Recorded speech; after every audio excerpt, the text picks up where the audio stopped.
The sun has left and forgotten me. It's dark, I cannot see. Your stories don't define you, but how you tell them will. Hi, I'm Sarah Elkins. I'm going to start again there. Your stories don't define you, but how you tell them will. Hi, I'm Sarah Elkins, your host and chief story maker of Elkins Consulting. I call myself chief story maker because I truly believe that to tell the best stories, the most inspiring and meaningful stories that have happened in your life, you have to make those stories. And sometimes that simply means being fully present in your day-to-day life. A quick reminder for our listeners before we get started, if you're interviewing for a job, I have my new course out, Get Hired Job Interview Storytelling. It's just $199 and it includes a pretty great course online, but it also includes small group storytelling practice sessions so you can be prepared for your next interview. Visit elkinsconsulting.com for more information. Now, you've been listening to this podcast. You understand that what I really love to get to are the stories that have created or shifted our identities over time. It's not just about whether you're authentic, but how you're authentic. And what does authentic really mean if our identity can shift over time? Today's guest is Tom Jackobs, and you are going to love these stories because, as you know, I love to travel, and I truly believe that when you travel, you become more comfortable in your skin because you start to understand how your identity maybe was shaped over environmental and relationship factors when you were a kid, and you get to really decide if that's truly you when you leave that environment. Tom, thank you so much for joining me today on Your Stories Don't Define You, How You Tell Them Will. Thanks for having me, sir. I'm really happy to be here. Well, when we first started chatting about your adventures in travel, I just got so excited, partly because I was much braver younger when I was traveling. Like I studied abroad in Australia when I was 19 and then hitchhiked through New Zealand by myself for 2 weeks on my way back. I was so brave. And I remember coming back and feeling like this awful culture shock coming back to the US. And now when I've been reading more about how people who live overseas or leave their homes for long periods of time to live in other places, they become more confident in their identity because they've questioned all of the things that they believed about themselves and about the world, that they created those beliefs based on environmental and cultural factors. So they get to question those all of a sudden. And some of them are sticky. Some of them, they're like, oh yeah, that really is part of me. And then others are like, whoa, maybe that's not really how I see myself anymore. Yeah, totally. So what are you thinking about well, actually, let me back up a little because I love to start these conversations by asking my guest to share something about themselves that most people don't know. And then we can dive into that question. So that's a really good question. Most people don't know that I played violin. I haven't played it in a while, but I played violin when I started when I was 4 years old, and all the way up into high school and almost into college as well. But yeah, we're very, very musical family. But that was a really great experience most of the time, except for practicing. But that music and children, like any parent should definitely like it. There's so much advantage to learning to read music, and it helps with math and storytelling and just personality and emotions and all that. So like, yeah, I think not many people know that I used to play violin and did performances and stuff. I didn't know that. And I love that. Of course, as a musician, anytime one of my guests says, oh yeah, I played the violin or I tried playing the cello or whatever, it lights me up because it's so hard to learn an instrument, and especially as an adult. But as a kid, I don't know, some parents, they push it too hard and then the kid just loses interest.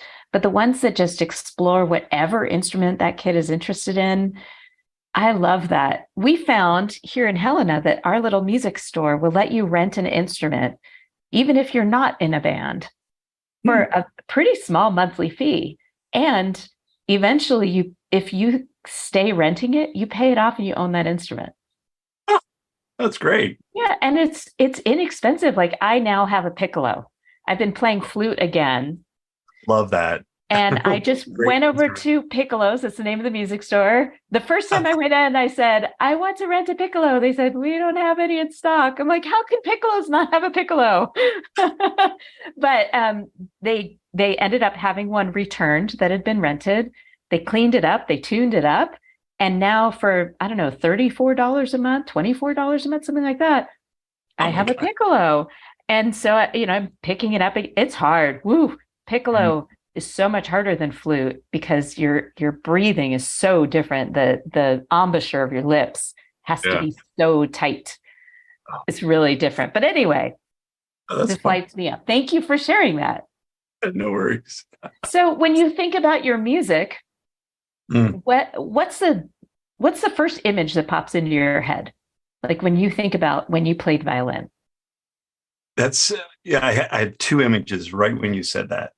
So the first image was where I was training, or where I would where the teachers were, and it was called the Purcell School of Music, and it was in Iowa City, Iowa, and near the University of Iowa. And our family was living in Cedar Rapids, Iowa, so about 30 minutes. But it was this beautiful old building, and they had, I think it used to be it must have been a school at some point, like a traditional school, because they had a recital hall in it. And then it was all wood, and it had this really distinct woody smell to it. And then you're playing, it's all strings that they taught there. So then all the instruments are wood. And it was just this whole forest inside. Right. It was so great. And then the second image was of in high school, I was in an orchestra that toured Europe for a month.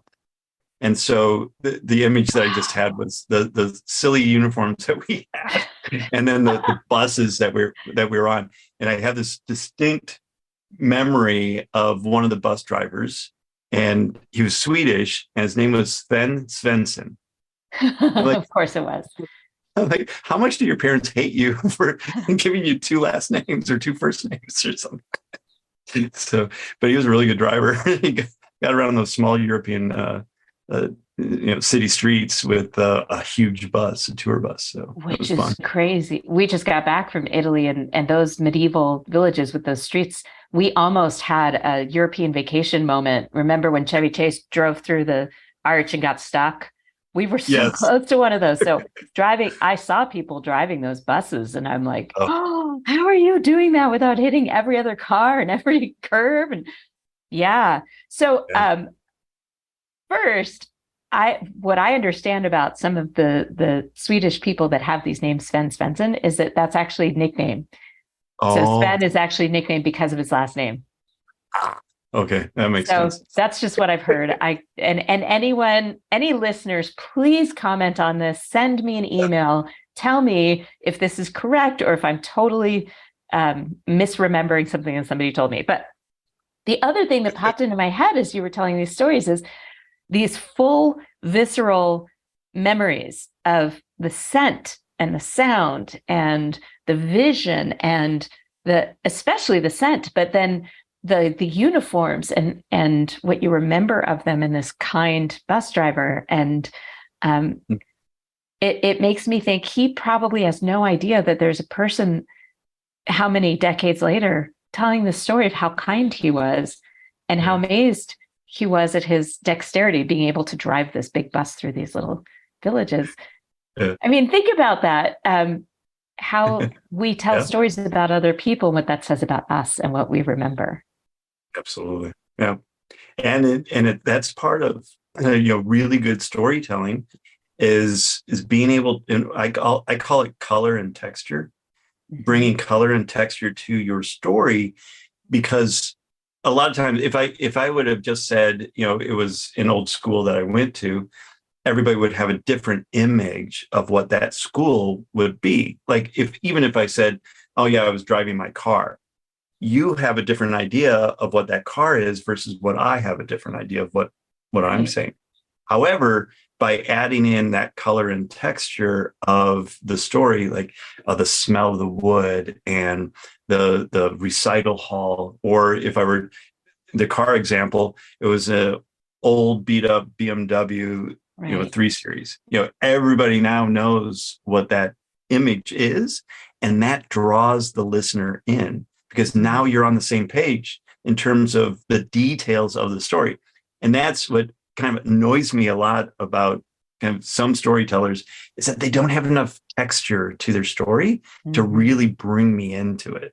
Exactly. You have to set the stage, so to speak, right? You have to have that person sitting next to you in the car and having that conversation with your kid in the back seat. Yep. Absolutely. I love that. I knew this was going to be solid. So let's get back to this idea of how your identity might shift over time. You asked me a question. My comment was, my next book is about authenticity and identity and how we can change over time. We can choose to change. And one of I've interviewed a man named Christian Jarrett, Dr. Christian Jarrett, that is an authority on that. And he actually does research on how our narratives, our personal narratives and the stories people tell about us can shift our identity over time. And Lester Young, who was imprisoned for murder when he was, 18, 19, and through his time in prison, it changed and became the man he is today. So he really believes that we can change who we are. And what was your question? Is it your identity or? Yeah, is it really your identity that changes or your perception of who you are that changes? Because like when you said that, immediately I was like, oh, has my identity really changed? And certain elements, I think, have changed over time.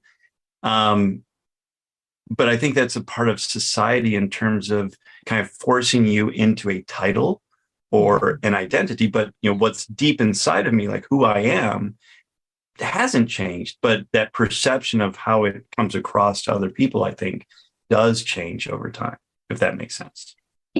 What came to mind, yes, it makes sense. And what came to mind for me was when I spoke with Lester Young, I was thinking, this man has a good heart. And my guess is that he always had a good heart, but circumstances led him to behaviors that weren't in alignment with that. Yep. Totally understand that. Yep. Yeah. And I think also, I guess what comes to mind is that distinction between identity and authenticity, because I had a client that said, I just need to be a better communicator. And I said, well, what do you think is going wrong? And he said, well, I think I irritate people. I think I know I'm just kind of an asshole. That's what he said. And I said, oh, okay. And how? And he said, well, I come across as abrupt sometimes, abrasive, whatever. And I said, okay, that doesn't necessarily make you an asshole. He goes, yeah, but I'm kind of an asshole. And I said, well, how's that working for you? He said, I don't care what people think.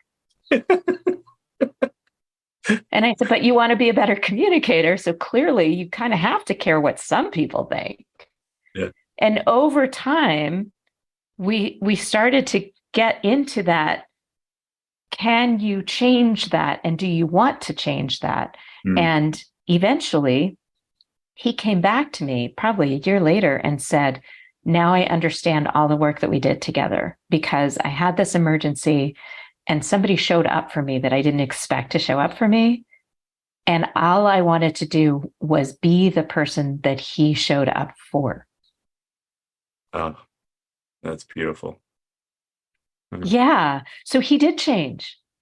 He's I mean, he's still kind of an asshole, right? But he cares now. And so he has shifted the way that he presents his words. He's still the same guy, but Yeah. he's caring about how people are perceiving his words.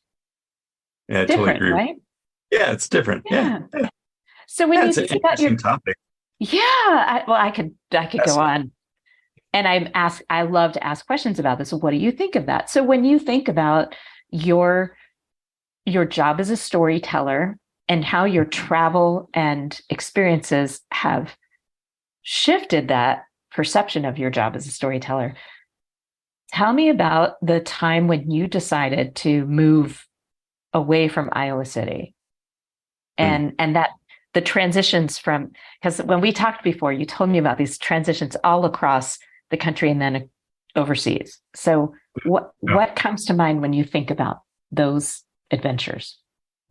Yeah. So, it's interesting when you were talking about your travels and backpacking and all that in high school and all that, and being free and having this culture shock. I almost had the exact opposite experience where I was so focused on school, academics, and a job to pay for school and academics and going through in high school and college and all that, that I denied a lot of experiences, except for that 1 month tour in Europe with the orchestra.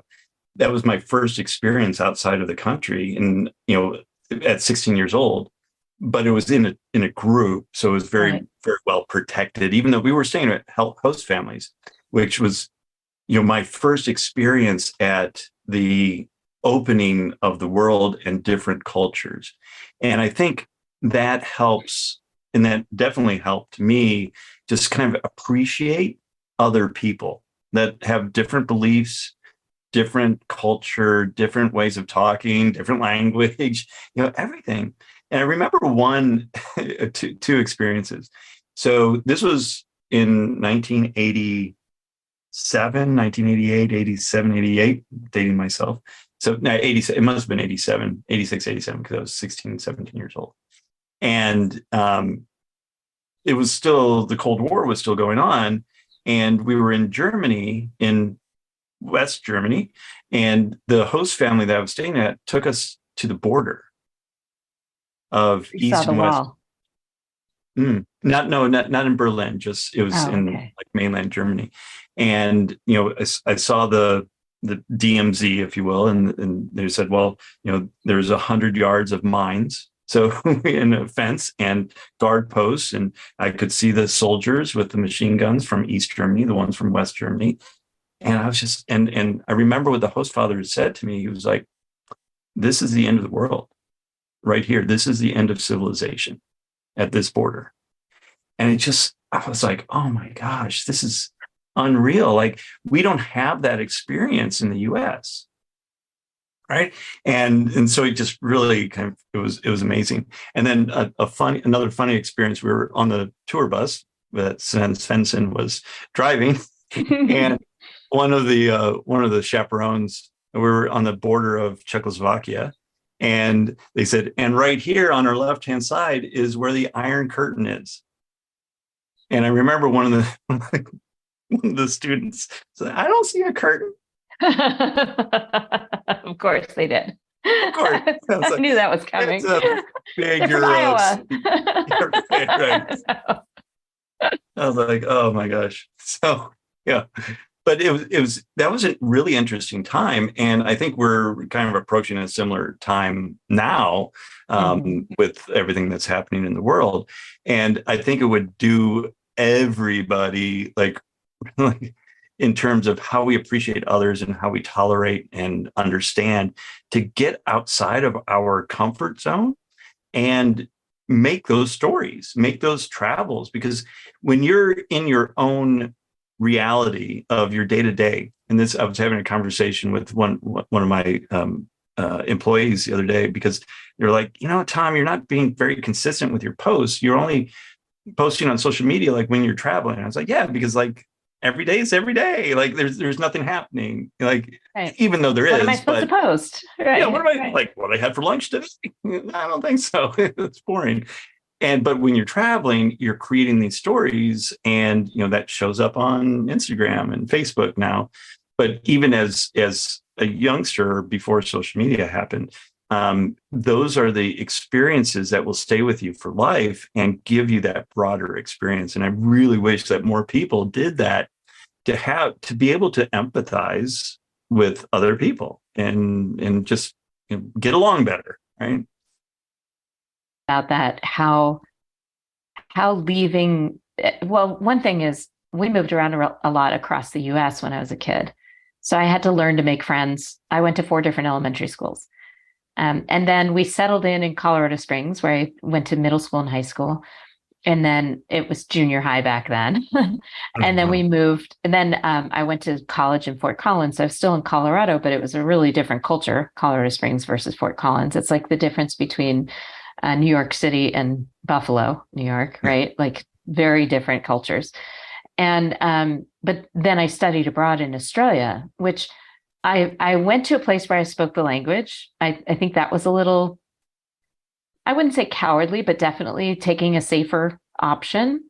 But I can tell you that, kind of like going into the boondocks of Arkansas, the boondocks of Australia, outside of the big cities, it's hard to understand. It's like being in Wales. You hear the accent, you're like, wait, what? That was English? That doesn't sound like English. But like you, there was a student in our group, but we were college students. So this guy should have known better. But we were eating in one of the school cafeterias, and they toast their toasts. Their toasters are not like the stand-up toasters like we have in the US. They're flat and they toast on one side. So if you want it toasted both sides, you have to actually flip the bread at some point. And he's like, ugh, this is ridiculous. They don't even know how to toast their bread. And I remember looking at him, and I said out loud, I don't know what, I used to be very shy, but I said out loud, Dave, why are you here? Just go home if you don't want to see things that are different from what you're used to. Just go home. Don't expand your brain, because you don't belong here. Just go. Either that or get used to seeing things that are different from what you're used to seeing. Grow up. And he was so embarrassed that, of course, he was angry because he was embarrassed, and he didn't talk to me for a while. But that's what I think about when I think about travel and exploring. And what do you mean they don't do it right? Yeah. Really? Is that where you're going to? Right. Wow. Well, there's probably a reason, so that the Vegemite will spread easier on the toasted side or something. I don't know. Yeah. Maybe. Right. Who knows? Or maybe that's just how they like it. Yeah. They like it to be a little soft on one side and a little crisp on the other. Like that. Okay. Like that. They don't eat peanut butter in Australia either. Try to get a jar of peanut butter in England. It doesn't exist there because that's not something they eat. So, yeah. Yeah. So tell me about one of my favorite stories that you told, and you just barely glanced over it when we talked for our short introductory call, was when 2020 hit and where you were and how you ended up where you are now. So awesome. Yeah, share. So a little backstory on why I started traveling kind of later in life.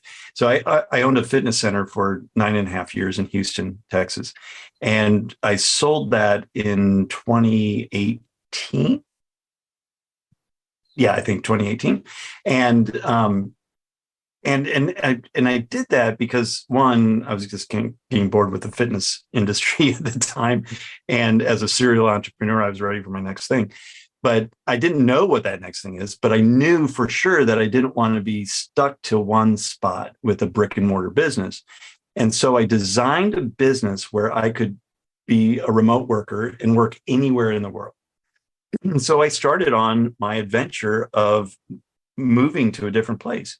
And the first place I went was Mexico City for 30 days. And I actually put together a little 5-minute video. I think it's on my YouTube channel. It's called the 30-day experiment.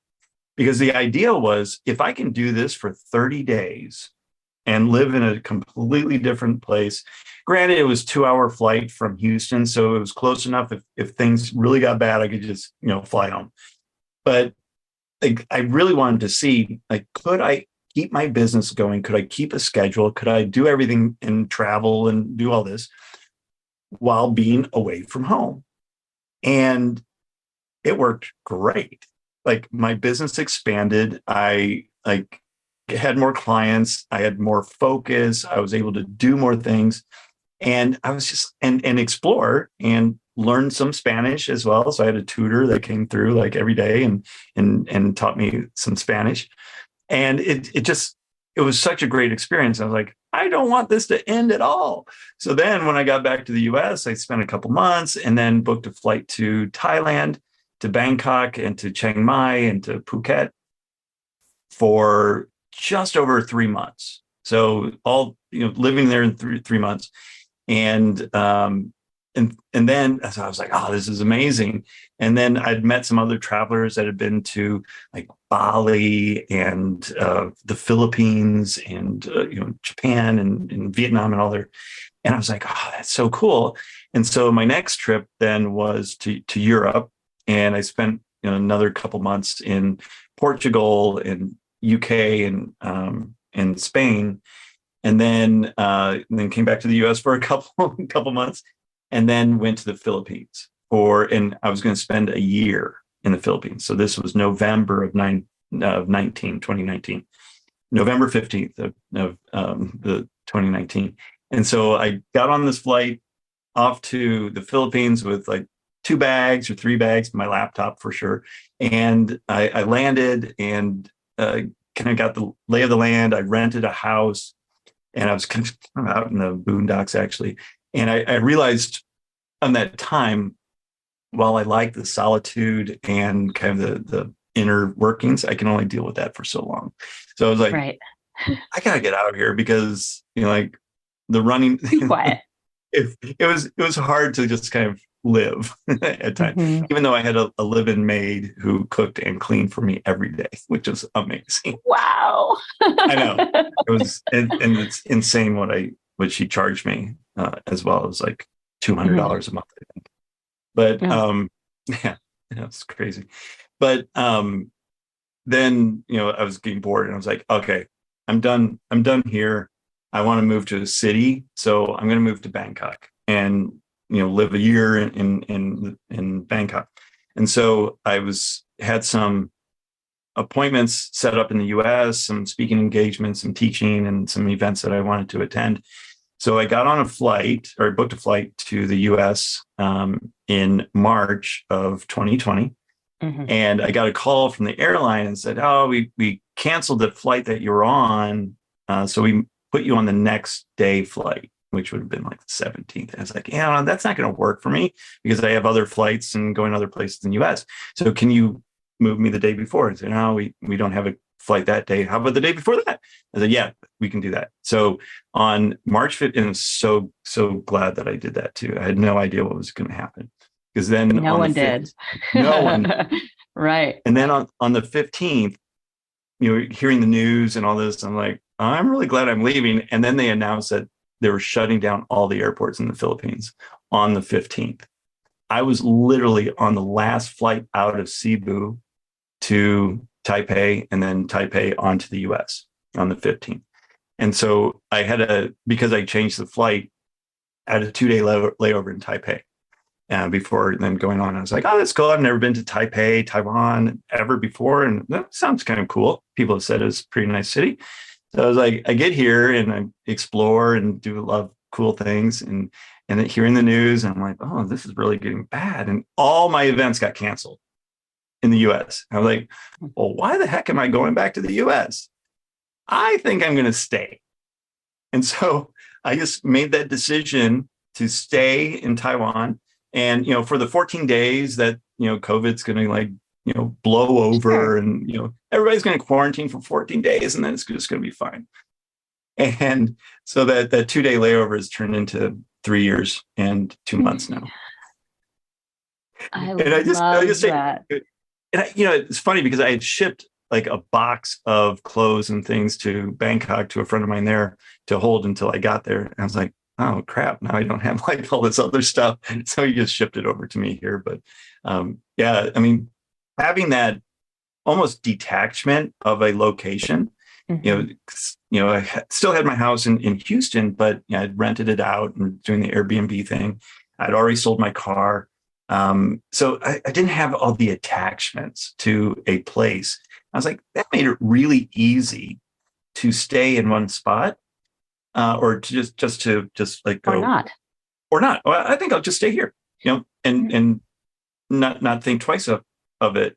And I think that came from all of the other experiences that I had leading up to that: Mexico City, the Lisbon, the Spain, and Thailand, and that experience built up to where my comfort was now outside of what my normal comfort zone was. Most people's which was already pretty wide. right. Wide and deep. Yeah.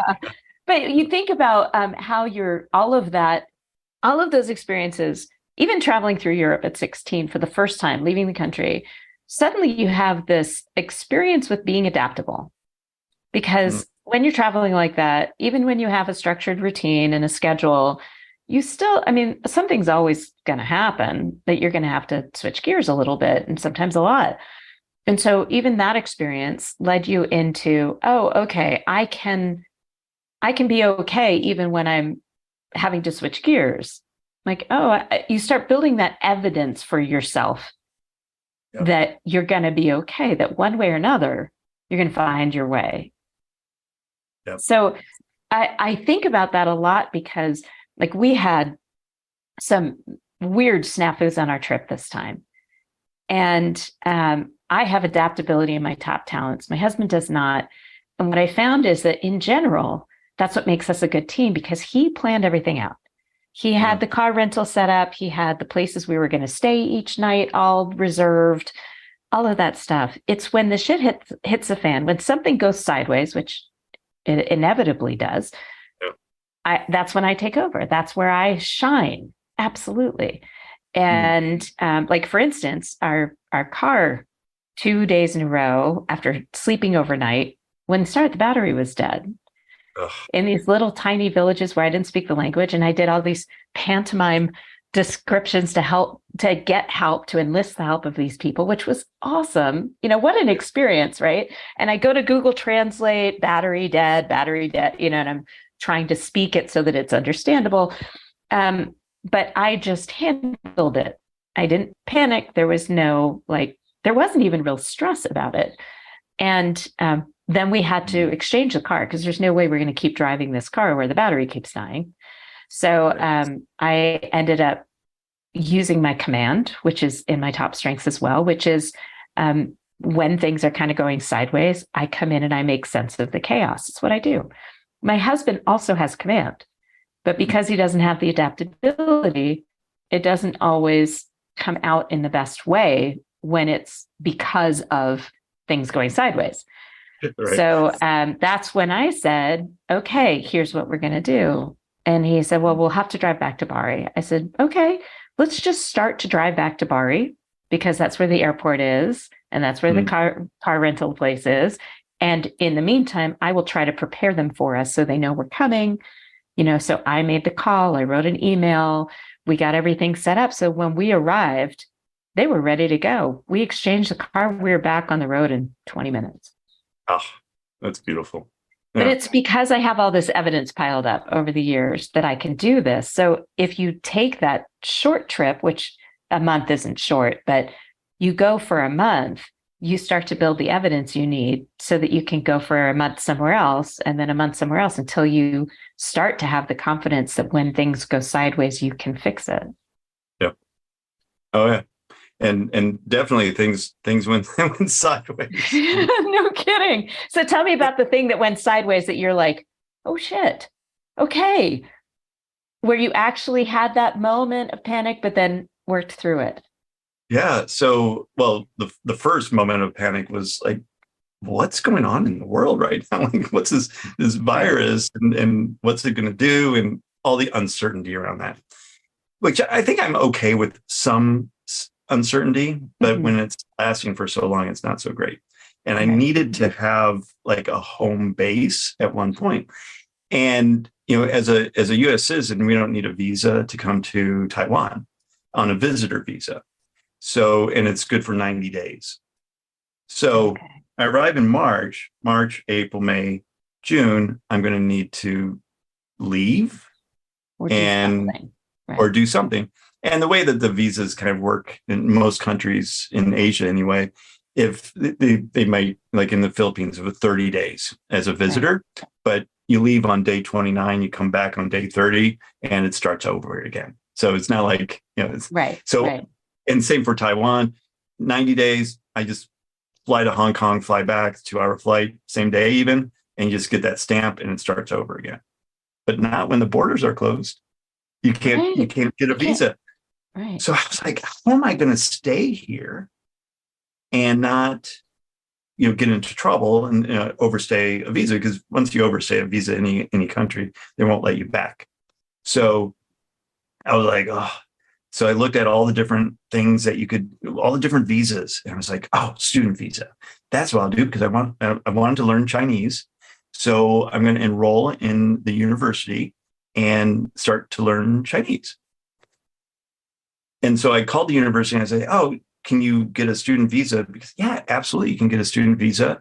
Are you here now? I was like, yes, I am here now. Okay. So the process is you need to apply for your visa and then go to Hong Kong or Macau and see the embassy there. But of course, when you get to Hong Kong, you'll have to quarantine for 14 days and then go to the embassy and get your visa.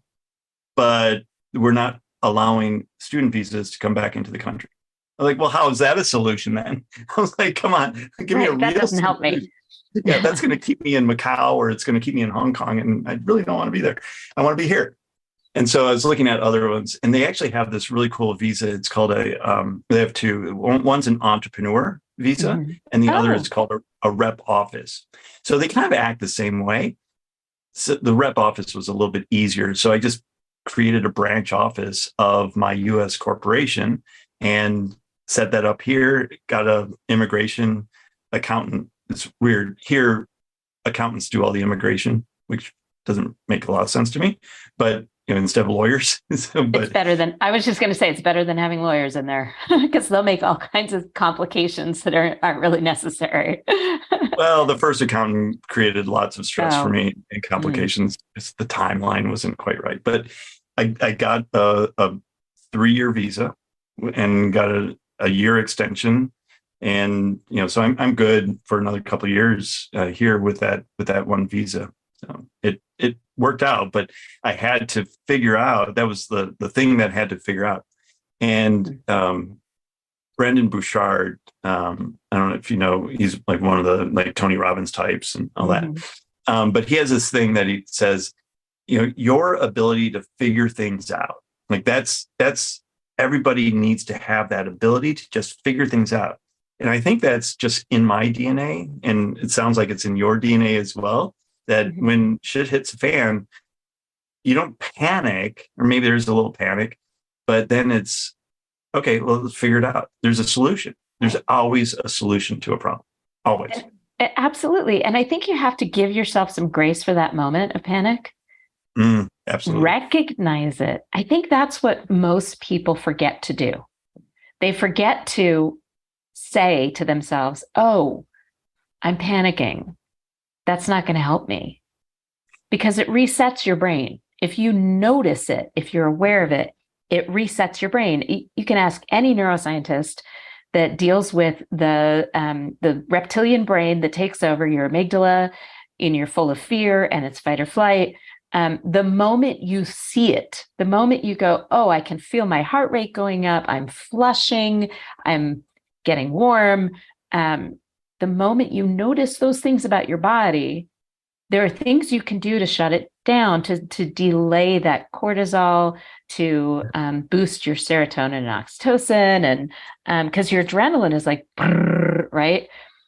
And what I love about your story is that you kind of allowed that. You said, of course I'm uncomfortable with that level of uncertainty. I don't know anyone that doesn't have at least that moment of, oh shit. Right. And so to be able to acknowledge that and say, I am not perfect. Like, of course I have that panic. And then noticing it. And what I like to do is either hug somebody. Like when luckily I was traveling with my husband. So I could say, okay, I'm feeling like my heart rate is up too high. I can't think, I can't be a problem solver. I can't figure it out if my heart rate's like this. I'm not in that. My amygdala is shutting down my thinking brain. So I'll look at my husband and say, okay, put your bags down. We need to just hug for a minute. Just hug. And we did that one time when things were like, okay, this is not so great. I actually reached over and I held his hand because we were at our apartment in BS. We found out that all the flights on the day we were supposed to come back were canceled because there was a labor strike in Italy. So all the trains are shut down, and it's just a 1 day, warning shot by the laborers saying, we're going to shut down for 1 day. Let's see what happens. And then you're going to negotiate with us. Right. So we knew it was likely to just be 1 day. And we didn't panic at all. It was like this moment of, okay, what are we going to do? We're flexible. My husband has a great job, great employers. I'm self-employed. I can put off appointments if I need to. And I literally reached over at the table and held his hand. And that action right there, that affection actually slows down the production of cortisol. Physically. I'm going to do that next time. Yeah. A random stranger and just go hug. That's another story. I would do that too. But here's another story. I was stressing coming back from my father's funeral in 2014, and I was stuck in the Philadelphia airport for a big snowstorm that had come through. And all I wanted to do was be home. I had just left my brother and sister and cousins who had all shown up for this funeral. It was February, heavy snow. And all I wanted to do was be at home with my kids and my husband and our dog. I really wanted to be with my dog. And I remember sitting down and just bawling my eyes out, which is so unusual for me, because again, I'm one of those people, I'm like, I can figure this out. But I was overwhelmed. My emotions were on high. And this woman was walking by, and I was just kind of getting myself together. And she looked at me and she said, okay, this might sound weird, but you look like you could use a hug, and I'm a hugger. Do you want that? And I stood up, and I actually didn't, not in my brain. My heart did, my brain did not. And I was like, but I felt like she was putting herself out there in such a beautiful way that I didn't want to deny that. Yeah. So I hugged her, and I'm telling you, this rush, this flood of oxytocin, like I felt it immediately. And she held me, and then I could solve my problem. Yeah. So if you ask, like, I'm kind of stressing here. Are you stressing? I could use a hug. I know it sounds a little weird. And if they say no, you say, okay. But actually, you can hug yourself. You can actually wrap your arms around yourself and hug yourself and breathe. Yeah. And that does almost the same thing. It's not quite the same, but it does help.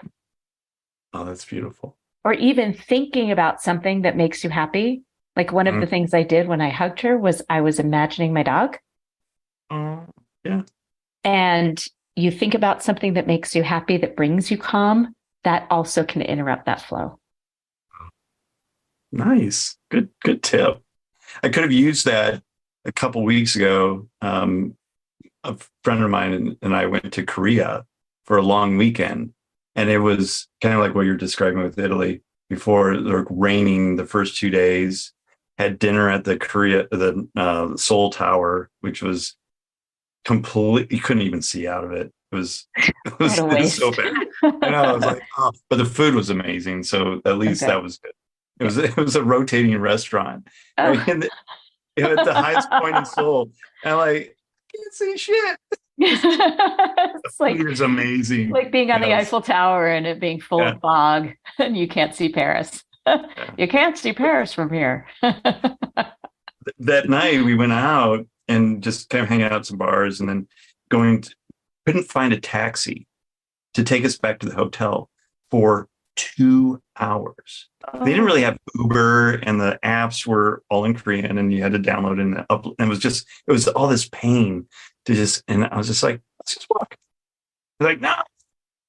It's like having this tantrum. I was like, dude, let's just walk. And, if a cab comes by, we'll just flag it down. If it doesn't, it doesn't. But, yeah, we're 3 miles away, but could use got 20,000 steps in that day. So that was good. I bet you did. So Yeah, what was the turning point? When you think about it, the turning point between being like, damn, like, this is so frustrating, and going, oh, let's just walk. What do you think that was? For me, it's what do I have control over and what do I not have control over? And this has taken a good 50 years to figure out. So, don't tell me about it. and 2 hours. Yeah, right. I was like, I can't control this. Like I can't control the weather. I can't control the app. I can't control a taxi. What I can control is my emotion. And I can choose to have a tantrum and make this the worst day ever, or I can make this an adventure. Which would be more fun? Okay, I'll throw a tantrum for 2 seconds, and then I'll go have my adventure. Or 2 hours, Right. However you want to call it. Right. That's so cool. That's just a choice that we all have to make. So how did you finally, I know your friend was not in that place yet. They were still in that. So when was the moment that you're imagining this? I'm right there with you, by the way. I love this story. So you're like trying to explain to your friend, what else are we going to do? Let's solve this problem and just start walking. So when was the turning point for your friend? When we got back to the hotel. Oh, so he bitched you the whole way? There was no turning point at all. He was pissed the entire time walking back. Why are we walking? I can't find a cab anywhere. I was like, so the reason I asked that was I've learned so much from being a parent. So much. And one of the biggest things was when my older son, Jacob, was in middle school, and I talked his good mood into a bad mood by accident. We're driving to school. He said, oh yeah, today's going to be a good day. And he was struggling. His grades were in the toilet. I mean, it was a struggle. And we hadn't had him diagnosed with ADHD. And so it was a problem. And I'm like, that's so great. You're going to do so well today. And he's like, yeah. And I said, and you're going to talk to your math teacher and you're going to turn in your homework. And I see him gradually diminishing in the seat next to me. And I couldn't shut myself up. I'm trying to dig myself out of this hole instead of just stopping. Mm-hmm. So a couple years later, he's in the car to go to high school. His younger brother is in the car to go to middle school. And his younger brother had stubbed his toe on something that his older brother had left out. And all morning, half an hour of, wah, wah, wah, he left it out and I hit my toe, just like grumpy and snitty and just like really unpleasant. And we get in the car and he's still complaining. And finally, we're almost to the school. And I said, hey, you have a choice here. You can stay grumpy for as long as you need to stay grumpy. Just know that that's your choice, because what happened half an hour ago. And nothing's going to change what happened half an hour ago. So you can be grumpy and your friends aren't going to really want to be around you, because nobody really wants to be around that. And that's fine if that's what you choose, but just know that you're making a choice here. And we get to the school and I stopped. Yeah. I just stopped. I learned this lesson from the older brother. And I'm like, oh, Sarah, just shut up. So I stopped. I closed my mouth. And luckily, the older brother, who's usually pretty quiet anyway, sitting in the back, not saying a word. He knows not to push the buttons of the younger brother who has a temper. Okay. So I stopped the car and I said, "Have a good day, Max." And he was getting out. He was just about to slam the door because, he's still fuming, Right. as anyone would, especially in the middle of all those hormones. And I said, "I love you, Max." And he turned around and he came back across the front seat to kiss me on the cheek and say, "I know, Mom, it's a choice." And he went off to school. And I think about that all the time for myself when I get like that. And even in this trip to Italy where it was raining so much, I knew my attitude was a choice. And honestly, Tom, I honestly chose to stay a little grumpy. Like, this is okay for me to be a little grumpy. This is not what I had in mind. I can't fix this. I'm just going to be okay with being grumpy for a little while. Yeah, it really is all about choice. Like, life is choices, right? And we can either accept the choices that we make or not. Exactly. So let's bring this full circle. Tell me about a recent client experience that you had that really lit you up, that really energized you. And what I'm asking you to do is tell our audience what you do without telling us what you do. All right. Yeah, great. So this actually happened a while ago when I first started doing the storytelling, and storytelling with the purpose of selling a service. So that's kind of the angle that I have. So I was working with this silver medalist of the Atlanta Olympic Games. And she was just an amazing, amazing person. She grew up in Africa, in a small village in Africa. And she came to me first because she was like, "Hey, I want to tell my story, but I'm really afraid of telling my story because it is a little embarrassing. And I'm not sure if people would like it or not, or if it would even help me with my business." I was like, "Oh, well, let's explore. Like, tell me." And she tells me her story, her life story, and I'm just like, we're both crying. Like, as she's telling, I'm like, "This is an amazing story. You're an amazing person. I can't believe that you went through this." So basically, as she was a child, when she turned 11 or 12, her family married her off to a 50-year-old man for money. So basically sold her away. And she did not want to do this, of course. And she was like, "I'm going to, I need to run away." And so she did run away and had some trials and tribulations along her running away.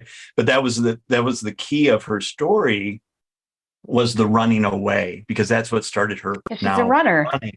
She's a runner, right? Run, and Forrest, run.